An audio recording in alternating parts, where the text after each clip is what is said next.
Speculative investment, a dirty term in the world of finance. One asset that often receives this label is Bitcoin. This is one of the largest speculative bubbles I've seen in my career. Driven by speculation. Objects of speculation. What you think of as a pure speculative asset. It's a speculative bubble. This is just one of the media's many tactics to discredit Bitcoin. So today we're going to be pulling back the curtain on how the mainstream media has tried to undermine Bitcoin since the beginning.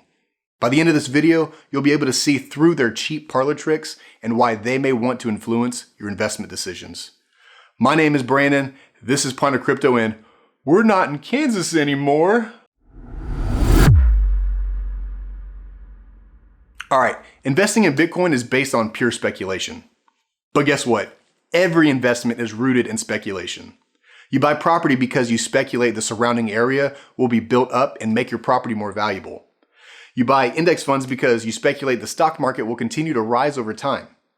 Speculate is just another buzzword for hypothesize. And the real question comes down to probabilities.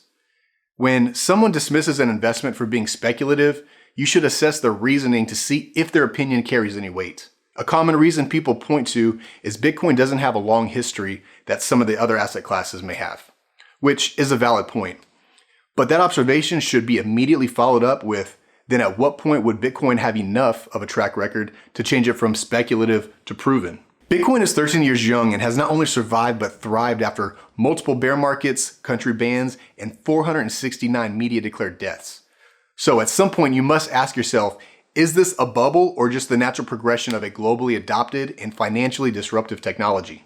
The following label often thrown around is Bitcoin is volatile. It's far too volatile. It's just simply too volatile to hold on your balance sheets. It's just too volatile. Bitcoin is very volatile. Now, this is true. There have been multiple 80% drawdowns over the decade.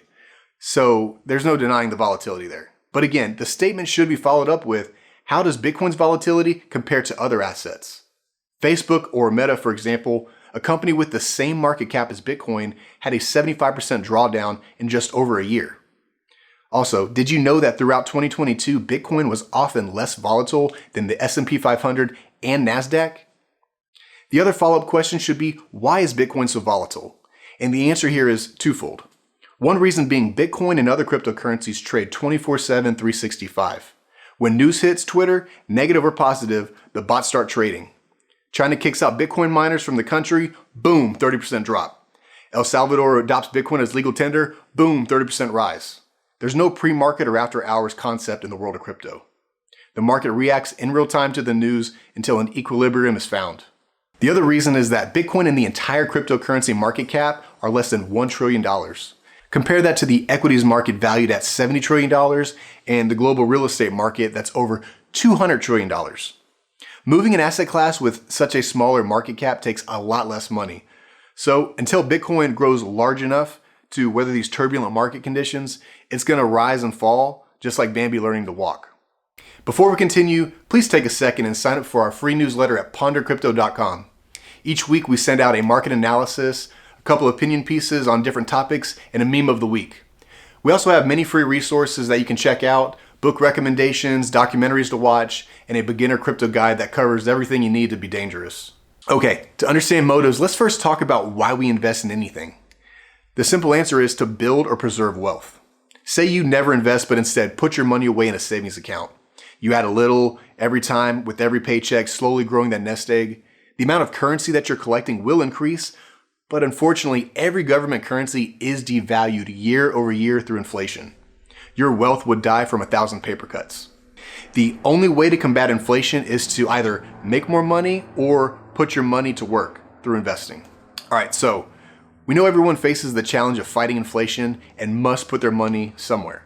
Some investment options include real estate, stocks, bonds, precious metals, artwork, Beanie Babies, and Bitcoin. Now, of that list, which is the most adversarial to the US dollar? I'll give you a hint. It isn't the option I slept with last night. Bitcoin truly has the potential to usurp the US dollar as the global reserve currency. Bitcoin is freedom money. It is not controlled by any single person or group, and the network has no barrier to entry. A government's worst nightmare. The problem for them is Pandora's box is open and they have no way to shut it. So, what is their next option? Control the narrative. Why would the media, privately controlled entities under the government's fist, push a negative agenda. It's merely an attempt to bide their time and slow down adoption. CBDCs, or central bank digital currencies, will be what the government attempts to use to combat Bitcoin, but that's a topic for another day. Unfortunately for the government, Bitcoin adoption is increasing at a faster rate than any technology in history, including the internet. Now, ask yourself this: why do we see the same regurgitated perspectives in the media? And the answer is there are multiple reasons. The most common is pure unadulterated ignorance. Look, Bitcoin is complicated as hell, and it's one of the more simple cryptocurrencies to understand in terms of technical architecture. I've been studying blockchain technology since 2015, and I still feel like I've only scratched the surface. Because the crypto space is so challenging to comprehend, it is the ideal candidate for the Dunning-Kruger effect, a psychological phenomenon where someone who knows very little will feel like an expert, and in contrast, a person who might know a lot will feel like they know very little. And because Bitcoin and cryptocurrencies are so polarizing, you can guarantee the media will capitalize on that attention. Now, the problem is, rather than taking the time to research Bitcoin deeply enough to formulate an intelligent opinion, the people they invite to speak learn enough buzzwords to sound convincing in a 5-minute interview. You then have other correspondents watching these takes and recycle the same controversial phrases without knowing what they're talking about. Basically, the blind leading the blind for clicks. Ponzi scheme. The largest Ponzi scheme in history. They are decentralized Ponzi schemes. And it's made money laundering much easier. That want to launder money. I don't know that anybody fully understands what the hell crypto even is. Another reason is people often dismiss what they don't understand. The world would be a much better place if everyone's knee-jerk reaction was to ask questions rather than state an uninformed opinion. Deferring judgment from lack of knowledge is not a sign of weakness, but rather a sign of maturity and intelligence.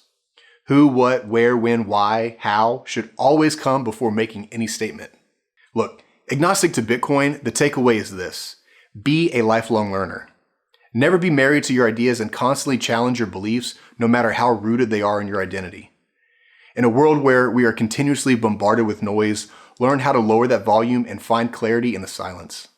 I greatly appreciate you hanging out with me to the end of this video. If you haven't done so already, please make sure you subscribe to the channel and give the video a like.